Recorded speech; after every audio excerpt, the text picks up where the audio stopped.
differences between this assessment and the assessment you're giving at the end of the year.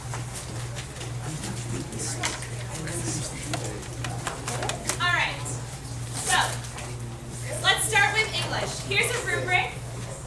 If you want to look to see what your answer compared to the rubric, what it would be required on the rubric. But just a quick guess.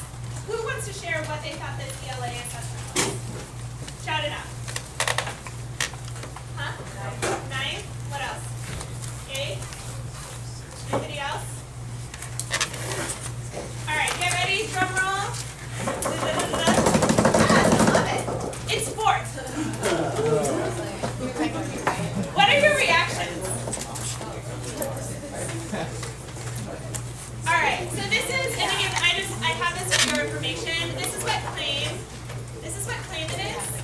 And we'll talk through that a little bit more and what target it is assessing in this assessment.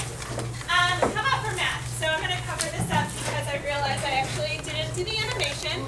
What grade? 6th grade. 6th? 4th? 5th. 5th.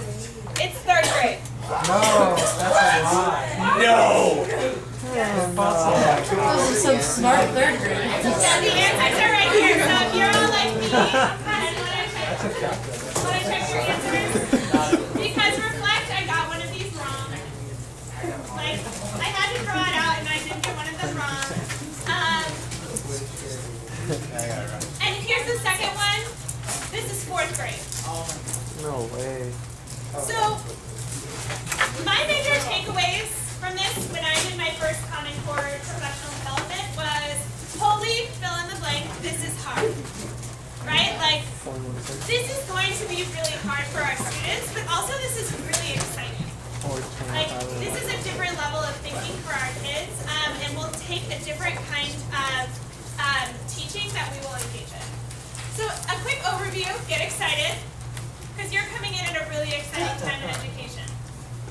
I had a lot of fun with the animations last night, guys. That's about it. That's as high as it goes.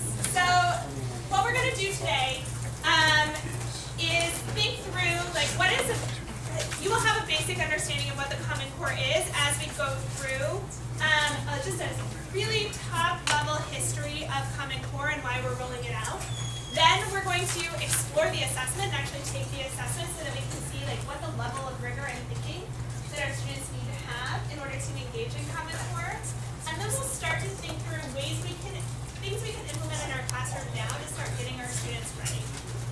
And this is an exciting time because you are all in the same place that I am. You are all in the same place that our veteran teachers for 10, 15, 20 years are teaching in your understanding of the Common Core. We're learning.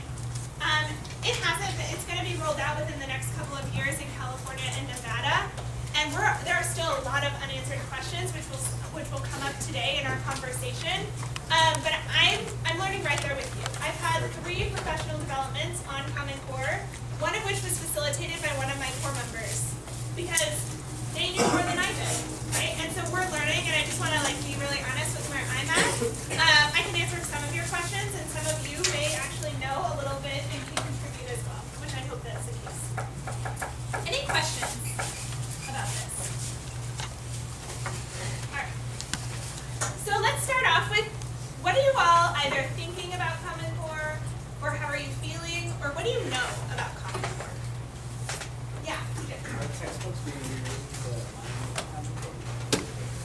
Our textbooks being rewritten? Yeah. They will be.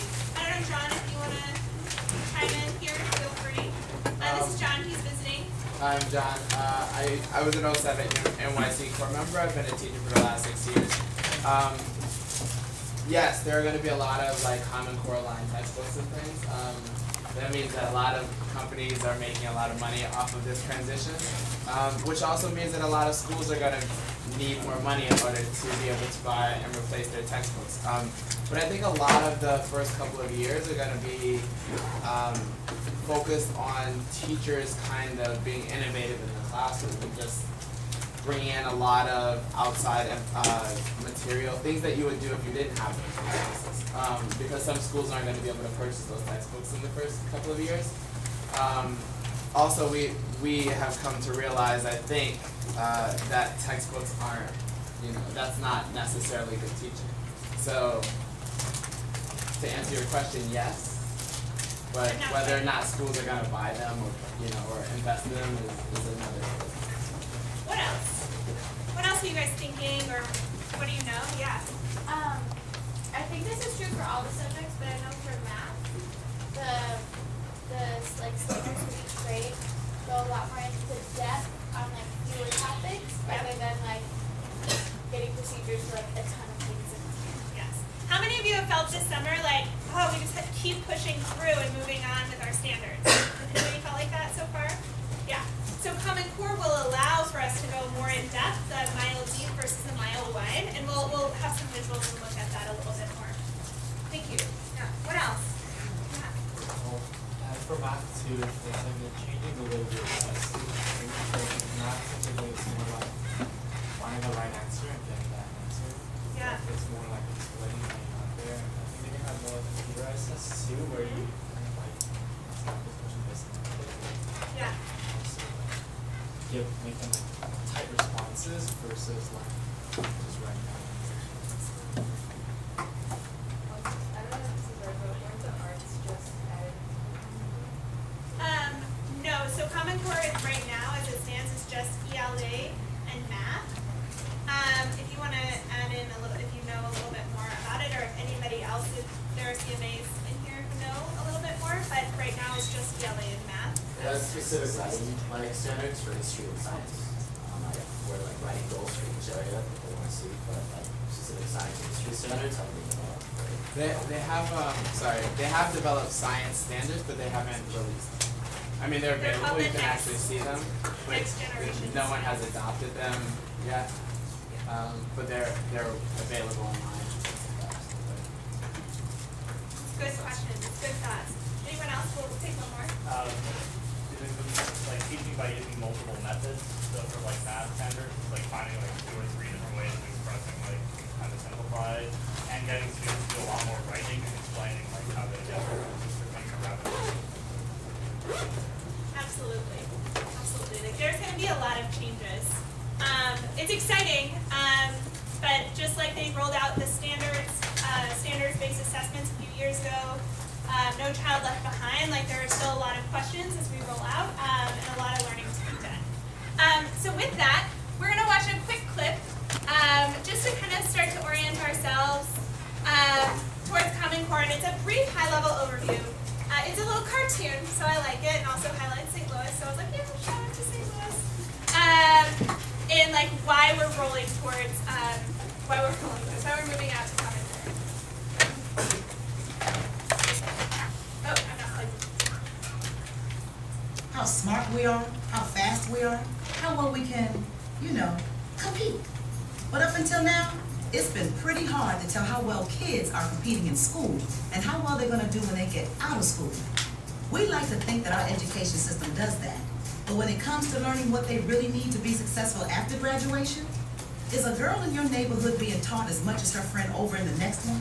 Is a graduating senior in, say, St. Louis as prepared to get a job as the graduate in Shanghai? Well, it turns out the answer to both of these questions is no. Because for years, states have been setting different standards for what students should know and be able to do at each grade level. That's making it too hard to know if our kids are really doing well enough overall, and if they can really compete for a job someday. What we really need are clear goals. That's where the Common Core state standards come in. They're like a total sea change in education. Consistent, strong, clear benchmarks for English language arts and math. Here's how it works. You can think of kindergarten through 12th grade like a giant staircase. Each step is a skill your child needs to learn before stepping up to the next one. But right now, too many kids aren't really confident with 2 + 2 before they have to move on to 2 × 2. We need more focus on the skills that help them move up the stairs, or they can slip up and fall behind. And there's another problem. What if everyone's stairs were made at different heights? Well, here we go again. They are. So, a boy in Seattle who's rocking an A in English literature could be getting a C on his Chicago Friends staircase. Oops. We need to create consistent steps in education too. So first, each standard creates a landing on the staircase, a stop along the way as your child heads toward high school graduation. Each stop is a chance for every parent and teacher to focus on the skills their students are supposed to know at that step, no matter the zip code, language, or race. And more importantly, each standard makes sure all students are learning what they need to know to get to graduation and beyond. Because something like counting to 100 leads to understanding dollars and cents, which eventually leads to understanding how to manage a budget.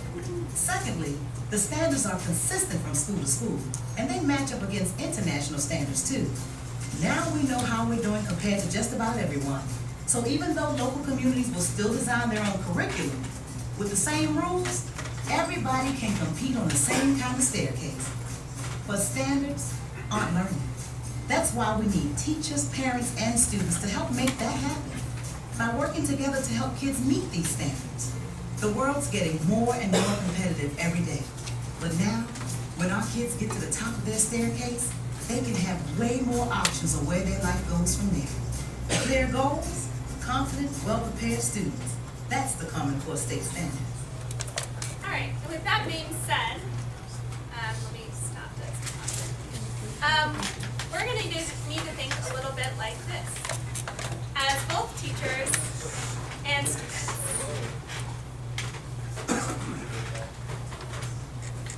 It's going to work.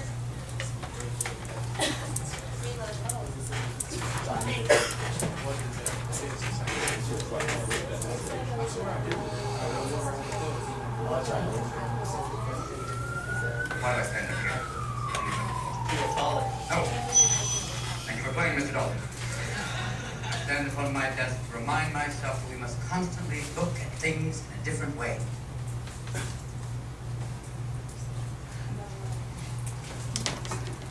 See, the world looks very different from up here. You don't believe me? Come see for yourselves. Come on. Come on. Just when you think you know something, you have to look at it in another way. Even though it may seem silly or wrong, you must try. Now, when you read, don't just consider what the author thinks. Consider what you think. Boys, you must strive to find your own voice. But the longer you wait to begin, the less likely you are to find it at all. Thoreau said most men lead lives of quiet desperation. Don't be resigned to that. Break out. Don't just walk off the edge like lemmings. Look around you. There you go, Mr. Christie. Thank you. Yes. Dare to strike out and find your way. Now, in addition to your essays, I would like you to compose a poem of your own. All right.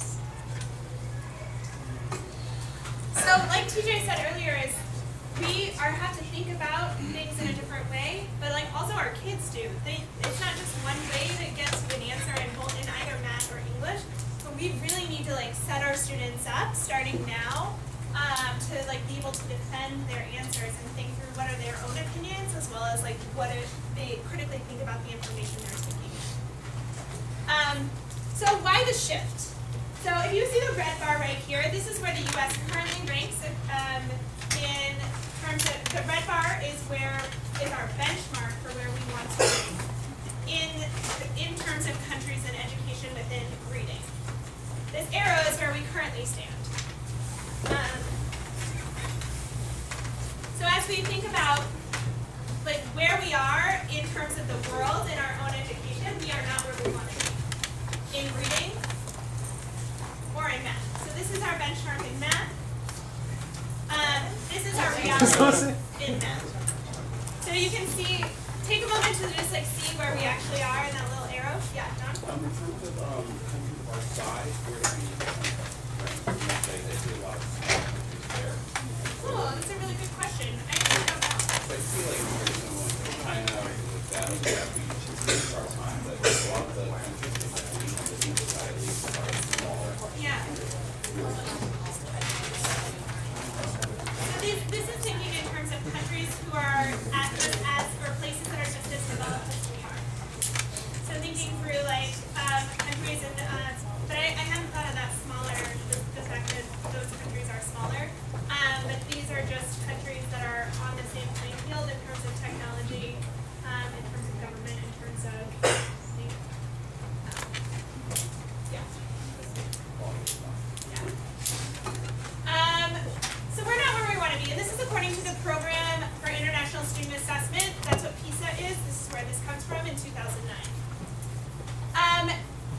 And so earlier on, we heard about like the fact that we can go a little bit deeper with standards. This is currently what in mathematics, so looking at some of those top countries, what the standards look like and how they're taught over time. So as you can see, there's this like little staircase that we saw in the video that's going down, and there's not very many topics that are covered. And we're going to see the US in just a second, so take a moment to look through that. And the reality is, here's what the US looks like. So you see these black dots over here. There's a lot more covered over the course of time and even within 1 year. So we're able to go in that deeper level as we make the shift over to Common Core. Here. So this is a lot more of what Common Core might look like within that. What questions do we have here? Who California is like its first set of Common Core? Totally? Yeah, K-12. Have they already started it? We haven't rolled it out yet. So it'll start rolling out in 2014 for ELA. And math is 2015.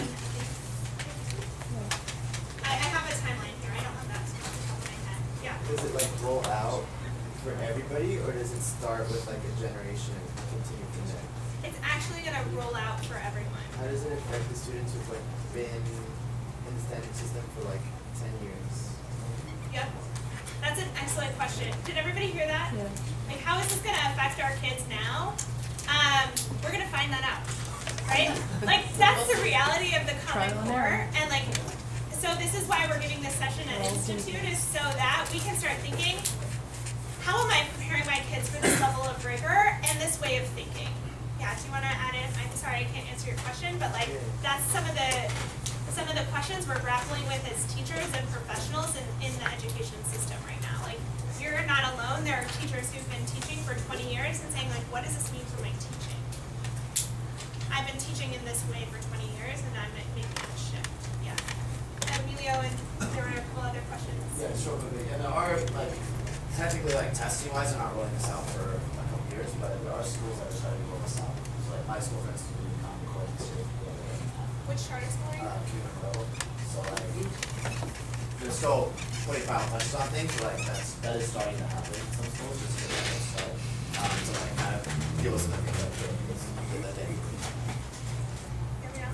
Are there any states that have like done a similar rollout to California already? Yeah, so we're already, no. Okay. We're rolling this out along with the other states in this similar timeline. The timelines look different for different states, but I can show you where to find the timeline, and I have a slide for it. California also, because the California they do things weird, spent extra money to basically change part of the Common Core for California specifically. So they kind of like actually paid the government extra money to change it a little bit. So like, which is part of the reason why California might be rolling, some of the schools in California might be rolling this out earlier than other schools. In hopes that they could make money from other states later, and I think that was the rationale behind it. Yeah, and then, Robert, we answer what other questions were there? There's a question over here as well from the state. Oh, great. Absolutely. That's a wonderful question. Right now, Smarter Balance is Smarter Balanced, and we'll explore that. They are writing the Common Core assessments. In terms of who is writing the Common Core, or who wrote the Common Core, is a variety of teachers and professionals within education who have come together, right? Is there a specific name for them? I think it's called the Common Core Institute, which is like a combination of a bunch of people. Yeah, so it's a variety of teachers across the country, educators, professors, researchers, lots of people.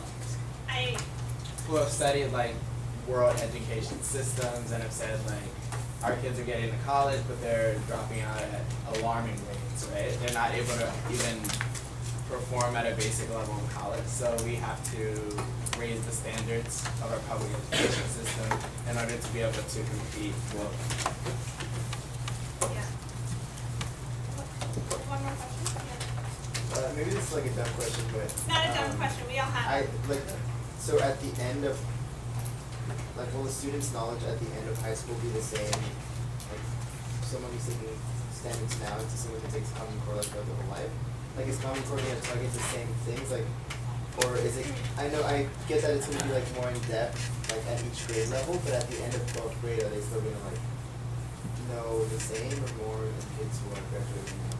Yeah, absolutely. So let me see if I can answer your question or if I understood the question right. So like, will students ending, if they like K through 12, they go through Common Core versus K through 12 standards? Yeah.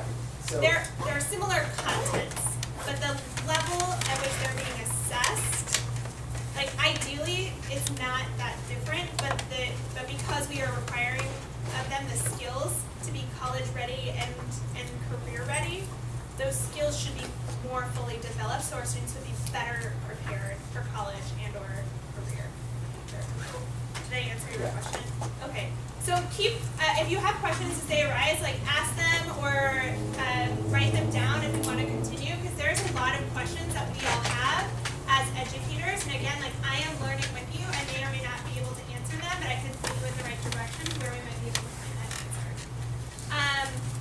All right, so the assessment. There are a couple of key things to know about the assessment. In California, they will be computer adaptive tests, and we'll look at what that might mean. There's going to be a variety of assessment items, as well as we'll talk about what Smarter Balanced is. So computer-based assessments, CAT, if you will, or computer adaptive assessments, means that our students, like, how many of you have taken the GRE? Is there anybody who's taken it? Yeah. From what I understand, it's hard, and it gets harder if you're doing really well. That's the same idea here. So students, if they get the answer, depending on what answer they get, that will either take them to a more challenging problem or a less challenging problem based on what it is they answer. So it will adapt to the students. So you all might be thinking, great, what does that mean for like all the technology we have currently at Carver, right? Like thinking about like these questions, like what will that mean for my school, and I know this about it or I don't. But that is all questions that we have as we're thinking through. This is going to mean more money and more technology for schools. I want to highlight a couple of assessment items that you'll see. One is the constructed response, and I used math examples here. This is something similar to what you'll see on a standards-based assessment of when you're always in the bell. But we'll also have technology-enhanced questions. So students will have to engage with the question and interact with what's on the screen to answer their question. So for example, it said drag the juice, if you can't read that, drag the juice bottles into each bag so that the weight is within the given range. Leave the bag empty if the given range is not possible using juice bottles. So there's some really exciting things and very much more applicable to real life in some cases versus the standard-based assessments we have now. And then we also have selective response. Something to note is that there could be multiple, not on this example, but on your example that you took for the do now for math, there could be multiple right answers. So the days of multiple choice, I'm going to eliminate and then check, that's not going to be enough as we take assessments. Any questions? Yeah. Right answers? Yep. So did you take the math assessment this morning? Or did you yell it? Right. So there might be a couple, like, given, I can't give you a specific example, but what I might imagine this might look like is that what themes and what evidence are there could be multiple things within one text, and students could choose multiple answers based on the evidence that's given. Does that make sense? Huh? Number one. In the math. Oh, okay. I see. Awesome. Great. And that's okay, like we're all still learning here with this as well. Thanks for asking. Alright, and then finally performance tasks. These can take up to 2 hours. That's the reality. They're going to be challenging and they're going to ask for multiple layers and layers and layers. I started one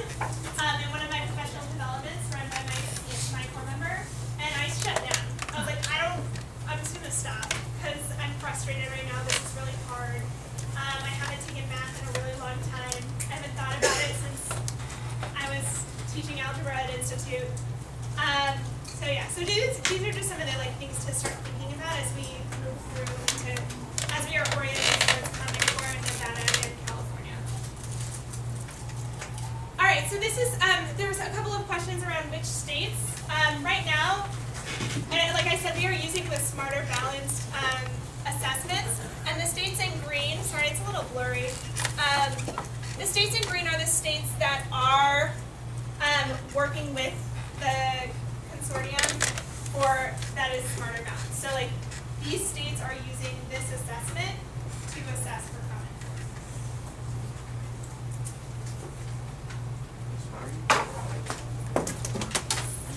That sounds familiar, but I don't know. John, do you know? Springboard? Is that a part of Common Core? Is that an assessment? It's a curriculum?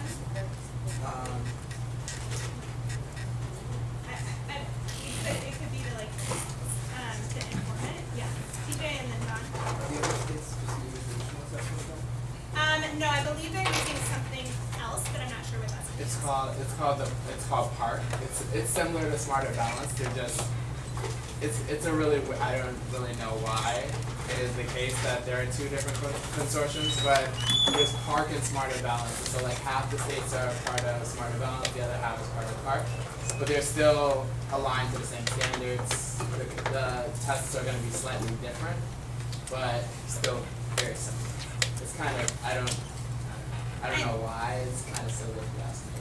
From my perspective, and again, if somebody who's maybe more informed, like some of that came down to politics and money. But if y'all want to go research it and inform me, so I can have a stronger evidence-based opinion, please feel free to do so. Huh?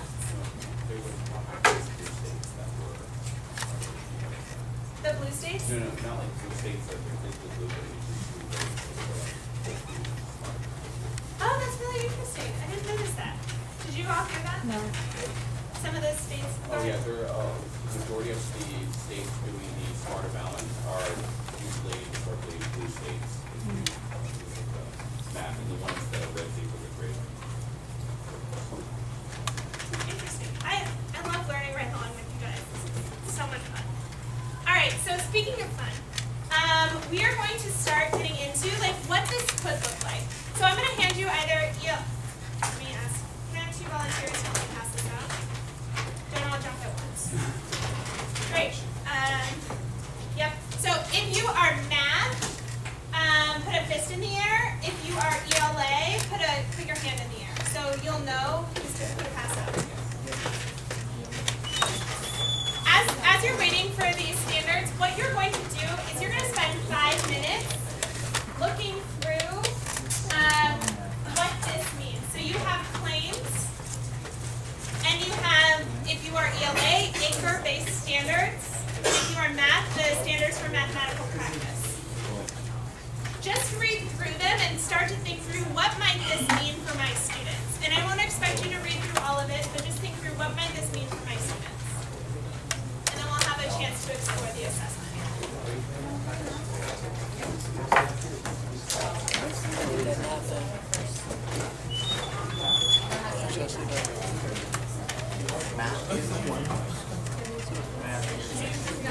Amelia. Math.